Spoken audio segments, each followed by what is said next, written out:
All right, so you had a great topic, and I wanted you to like reintroduce that topic, and we'll get into it. Yeah, so you speak, and then I'm gonna see if I can have my friend Twix later on additionally talk about his side of it because he told me bit and pieces of what he feels. So it's better. So I'll bring my friend Twix to add on to this, but for now you speak about because you're in the military. Oh, well, I was wanting to hear your ladies' thoughts first on. Um, I agree with it that he kicked the transgender people out because they're on medication to stabilize their whatever, and we don't need that extra weight. Like If they can't, stuff. it would make a man uncomfortable with a transgender woman thing coming in the barracks. How would they? Yeah. How would everything fit? And would you? I mean, would an officer, a military officer, give them more lenience because they're transgender? Like, because they have to use a different barracks or bathroom, you know what I mean? Like, complicated. Yeah, so I don't agree with transgenders in the military or the, Olympic sports or anything like that. So, is there and then a difference between gay and transgender? How do you feel about like the difference of like a gay guy in the military versus a transgender guy and like? Okay, a gay guy in the military doesn't need medication to keep his dick going. A transgender person needs all those medications to, estrogen or testosterone or whatever. They don't need it, they need all that extra shit. So a gay person, the guys just have to put up with it, Yeah. They'll just get picked on, that's how the military is, If they get picked on, then they get repercussions for it. Yeah. So how do you feel about it? Worship?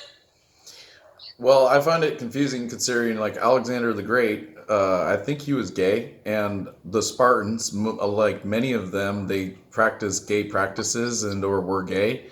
So it is an interesting thing to think about because like you're like, let's have all these dudes go off to war, and there's like no girls, and so then it's like, yeah, you want for months on end dudes that are, yeah, they're not going to ever have sex with you. Anyway, I think it is an interesting thing. I was never interested in it, but I'm just like a lot of guys, they like people get raped all the time. That's why they say go and battle buddy teams even on the bases in Afghanistan. Even though I have an M4 rifle, 30 round magazine and everything, like they still have people get raped.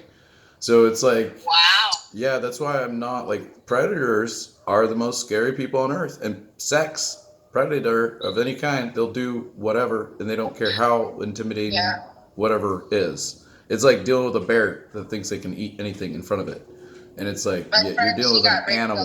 Military. She got raped a lot. My friend got raped a lot. Awful. Oh my goodness. So I've never experienced what are they called? Like the person that's ahead of you, the sergeant. Is it a sergeant? General, or I don't know, sergeant. So like sergeant will be like in charge of your squad or teams, and then staff sergeant will be like a squad leader, and then you have your platoon sergeant, which is like sergeant first class, and sometimes staff sergeants sometimes will be a platoon sergeant, but rarely it's because they have not enough guys, so they'll promote him, like they'll move him into that position even without promoting him, his rank and his pay. So it is interesting how things work.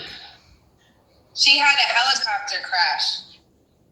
And the thing is, she has survivor's guilt. And also, I think between you and I, she's kind of suggested it. Her brother died. See, like the military has a lot of fucked up shit they need to fix. So her brother died, and they didn't give her enough time to mourn. So she still had that in her brain. And so I think that it disrupted her accuracy within being on the helicopter. So I think that and so she, for the rest of her life, she'll never be the same. Like, oh my God, I was going to be her health aide for a long time. And I was, and then like I was going through all my shit. And then last minute, because she has a lot of mental issues, like in and out of the hospital. And the VA hospitals are horrible. Like, there's so much shit in the military that needs to be fixed. Right. Yeah. And especially, like, I want to keep bringing up too, is they have basic training to get you into the military, but there is no training to get you out. And actually, it's more difficult to train you how to not be violent after you've been involved with violence and your friends committing suicide and dying. And they call it battle buddies and all this, and like you have people all the time in the military with you and around you. But as soon as you're out, take that uniform off, it's like you're all alone, and they don't. Like, the leadership isn't reaching out to you to check on you. There aren't anybody that's been through the same things you've gone through who are like, hey, how's it going? You know, hey, did you get some new friends? How's your dating relationships? Are you married, or how's the things? You know, helping people to do, you know, how to succeed in each of our lives. Like, hey, Sergeant, you're doing good. Can you give me some help, support me, encourage me? Like, what do I need to do whatever get my life working like yours? So. Yeah. It stinks, you know, and I feel like it's like, you know, all for one and one for all. That's what it feels like. A lot of the veterans, it's like, I'm your brother. And then when we get out, when we're not fighting and killing people or violent towards people, we're no longer like got each other's back, supporting each other. It's kind of like drink water, drive on. But it's like, actually, I need somebody to just go for a walk with. I need somebody to just go to the store with me. Yeah. I need somebody to, like, you know, hang out with me and be my wingman or wing girl to like help me find some relationships so I'm not alone at my home all the time. Because it's great to have the benefits, but if you don't go anywhere, you don't have friends, it's not a great life to live. So it stinks. So Train you to be machine. right. Like, they literally train you to be a machine.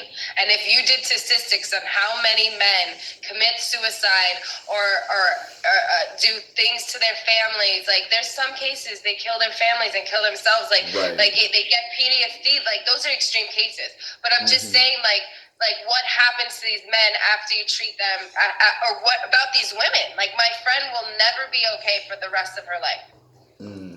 That's terrible. I mean, she needs all the love and support and prayers. So I like thinking about her now. So the reason why we stopped talking is that, you know, I'm an empath, like, you know, and I took on too many projects, and like every day I was talking to her, and because of my financial struggles and my son, I was like, okay, because it's awesome to be a vet helper because it's tax-free. I don't know if you know that, Penny, but it's tax-free.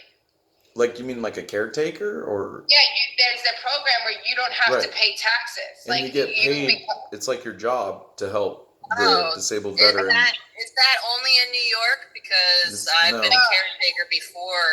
And it's everywhere. Yeah, I could get it too, but I don't. Well, I do need to hop out, and I know you're